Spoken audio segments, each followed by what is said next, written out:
Has been a member of Tampa Toastmasters for less than a year.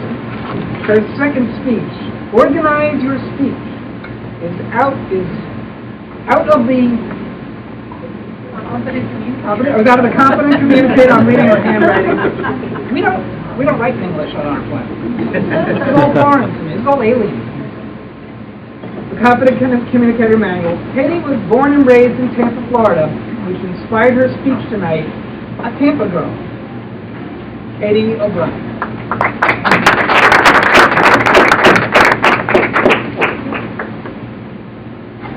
Can everyone hear me? Yeah. A Tampa girl. She might wear flip-flops year-round, even in 30-degree weather.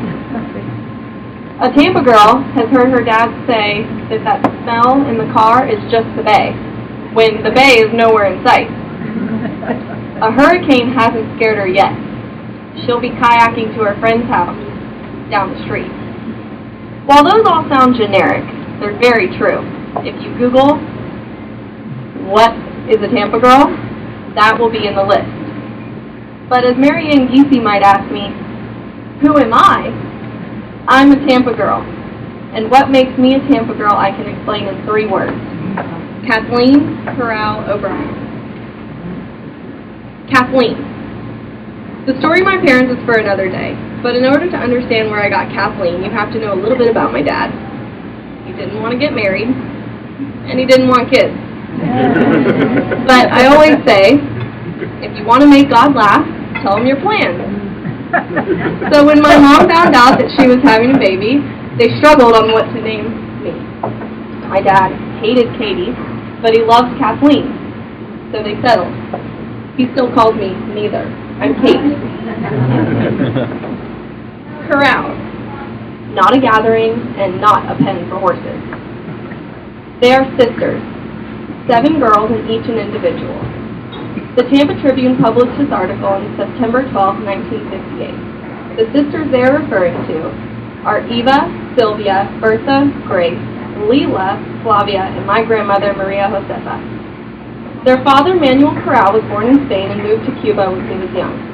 On a return visit home in 1899, he married his wife, and in 1905 they moved to Tampa, Florida, where the Corral Wadisca cigar factory was founded. It became the family business. The sisters had their own influence in Tampa, playing a role in founding the Tampa Chiselers Club, a support organization for the restoration and preservation of the Henry B. Plant Museum, now a hotel, well, it was a hotel, now it's a museum, on the campus of the University of Tampa.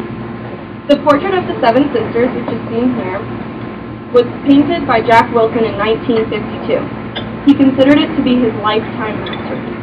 It was regarded as the largest group piece in American 20th century portraiture. The original is still kept within the family, but each sister was given a smaller portrait copy to hang in their home. Though the sisters left their own footprints in Tampa, Jimmy and Manny Corral maintained the family business until the 1980s. In 1905, the cigar factory opened for business. Some of its most famous labels included the Bering cigar label, the Regresso label, and the Julia Marlowe label, all which are still in the family today. However, the Julia Marlowe label is one I couldn't find, and it's because we only had one left, and the person who owned it lost it. But the story still stays with me today. The story behind it is Mr. Wadisca, who worked with my grandfather, was very much into theater. He traveled all the way to California to talk to Julia Marlowe, a famous Shakespearean actress, to see if he could use her face and name on a Corral label. When she agreed, it became one of the most famous cigar labels in Tampa. As history will tell it, in the 1960s, Fidel Castro nationalized all U.S.-owned businesses, including oil refineries, factories, and casinos. My family's tobacco land in Cuba was seized. However, the family moved it to Honduras and took the Cuban seed with them so that they could still continue the family business. The cigar factory remained open until the 1980s and is now used as office space. My dad reminds me that the walls of the basement will tell so many stories of the years and summers that he spent working with his cousins in the tobacco factory. O'Brien. Where does that come in on the Cuban side? If you recall the story of the 7 sisters, you might remember the name Maria Josefa Corral, my grandmother. She's also known as Mary Jo, and she was the sixth sister of the Corral family. She also took a trip after college to travel Europe, as I did. When she returned, she maintained an office job at the Corral Discus Cigar Factory, as well as many other social activities, including Merrymakers Club and the Junior League of Tampa. She also married Matt O'Brien in 1942. Matt O'Brien was an attorney in Tampa, Florida, with a family that served a history in war. Colonel Michael J. O'Brien, his uncle, served on the Express, the Southern Express Company with Henry B. Plant. He served giving special attention to the transportation of government money during the Confederate Civil War. Matt O'Brien's war service took them to South Carolina for 8 years, where my Uncle Mark was born, the oldest of 5. After moving back, they lived at 819 Bayshore Boulevard, which became the heart of the whole family. It's where my dad and his 4 siblings grew up. The house is still there today and is pictured in many of the old postcards of Tampa Bay. I don't have one with me, but I can bring it next time. Even today, behind 819, there's a lane called O'Brien's Lane, named after the family, connecting all the houses together.